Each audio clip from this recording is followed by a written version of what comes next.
बिस्मिल्लाहिर्रहमानिर्रहीम सल्लल्लाहु अलैहि वसल्लम अल्लाहुम्मा सल्ली अला मुहम्मदिन व बारिक वसल्लम अलैहि रब्बिरहम्मा कमा रब्बयानी सगीरा। चिकन लौकी का जायकेदार मज़ेदार सालन तैयार है सहरी के लिए। बहुत मज़ेदार जायकेदार बना है और सहरी के लिए तो बहुत ही अच्छा है, हल्का फुल्का।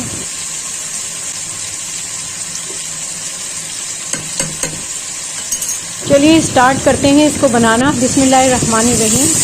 अच्छा, एक डेगची में तेल डाल दिया है और प्याज डाल दिया है और टमाटर डाल दिए हैं। इनको थोड़ा सा सॉफ्ट करेंगे, बस इनका कच्चापन ख़त्म करके और फिर इनको निकाल लेंगे, क्योंकि इनको हमें ग्राइंड करना है।